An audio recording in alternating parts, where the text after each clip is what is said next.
At least 12 people have died and an unspecified number injured in a stampede at a soccer stadium in El Salvador over the weekend. The venue is one of the largest stadiums in Central America and has an official capacity of more than 44,000 fans. El Salvador president said the National Civil Police and the Attorney General's office will conduct a thorough investigation into the events at the stadium.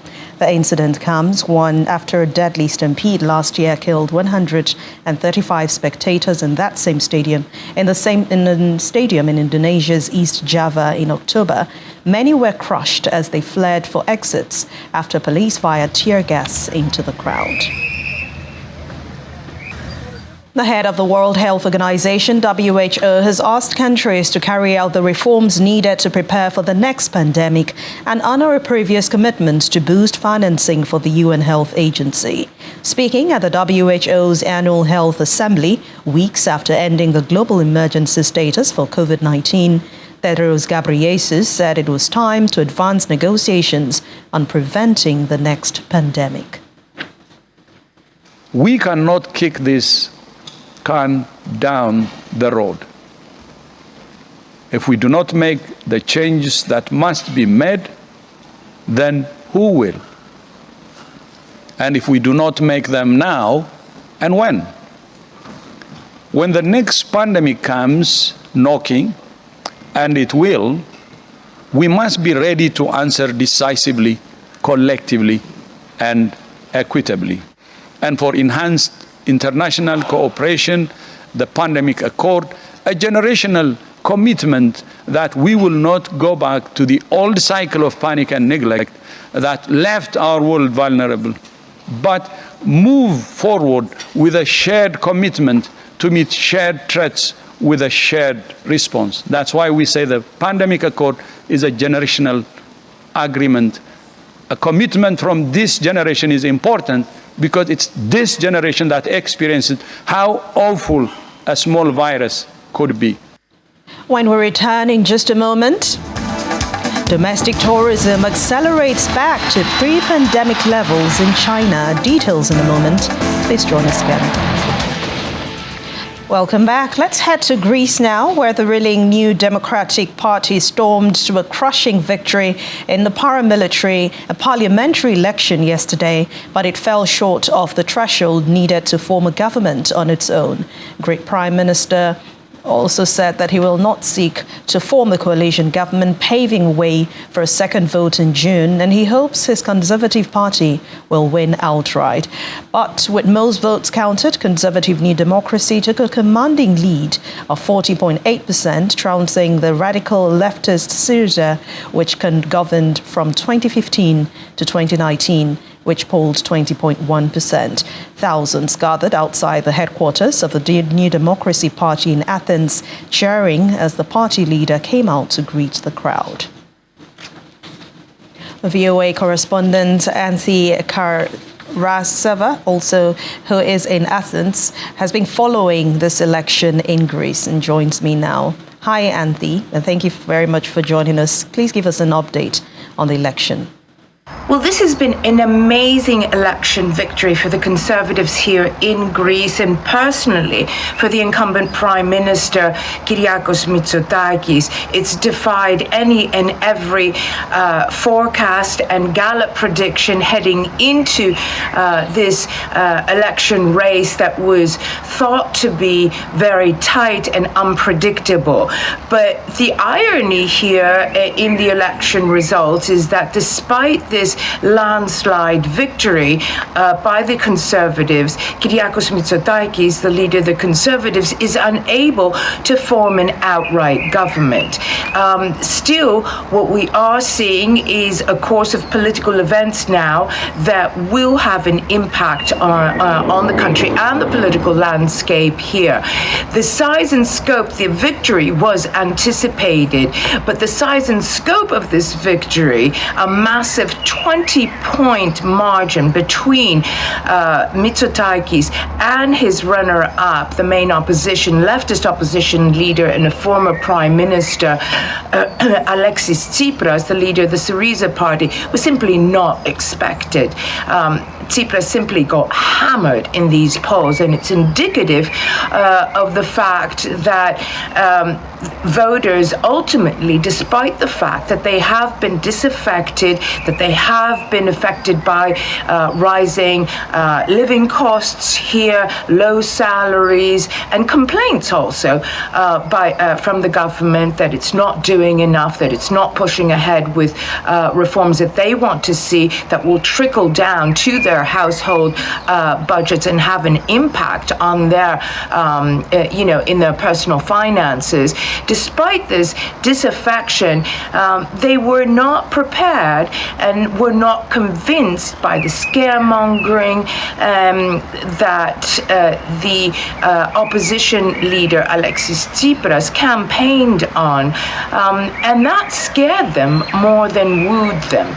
So what happens now is effectively that under this complex electoral system, the prime minister, the leader, actually the winner of the race, is given by the president a 3-day mandate to form to reach out and seek out a coalition. And while that is possible, Mr. Mitsotakis does have that option of going, for example, to the number 3 party, the Socialists, and sealing a pact. He has refuted that possibility simply because he says he wants to go it alone, and he knows that a repeat election will put him in good standing. Now, this is the fallout, or shows the pitfalls of a complex electoral system here. Under these current elections, that requires the winning party to gain 45% to actually form an independent and outright government.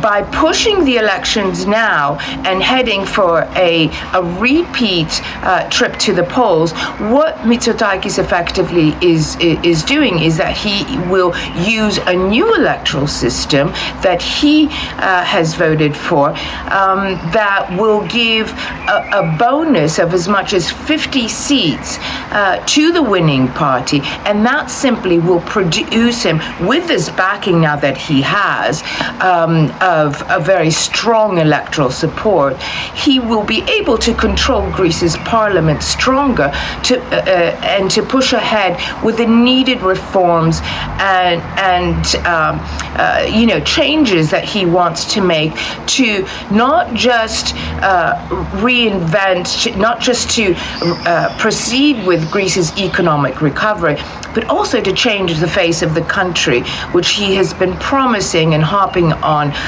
for quite a long time. It remains to be seen, though, of course, what the other parties will do. Obviously, the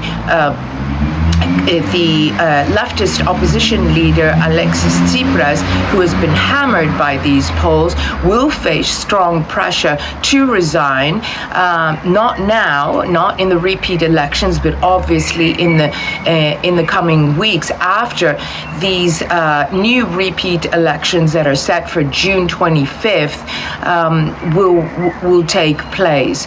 So obviously a very strong endorsement here by the electorate that Mitsotakis is their man, and that they prefer a stable and committed reforms to the fiscal recovery here in the financial and Greece's economic recovery than any kind of threat of escapades or unknown and alternative policies, which effectively the opposition leader did not provide. So we will be seeing in the next couple of days, actually, in fact, even today, with the president giving over and handing over this mandate to Mitsotakis, the conservative leader, to form a coalition partner, that he will be returning that as soon as possible by the end of the day, and that effectively speeding up the process for a repeat call to the ballot box. So again, this is what we're aiming for, and this is what the Conservatives are aiming to see, that this political situation here be wrapped up as soon as possible for the government and the new government to arise from these new polls will get down to work and produce the results that they believe are needed. All right. Thank you very much, VOA correspondent Asni Karasava, for joining us on the program. And to other stories now. Sudan's warring factions have signed an agreement for a 7-day ceasefire in Jeddah, Saudi Arabia. According to that statement from the Saudi side, representatives of the Sudanese army and the RSF have signed the agreement for humanitarian purpose. Domestic tourism in China is accelerating back to pre-pandemic levels, with tourist trip numbers and revenue in the first quarter back to 68.5% and 75.2% of the figures back in 2019. According to the Ministry of Culture and Tourism, China saw 1.2 billion domestic tourist trips between January and March just this year. Chinese people, once again, are traveling across the country to explore the diverse cultures and stunning landscape the vast land has to offer. And on that note, we end the world today. Thank you so much for watching. I'm Anne Mwawadu.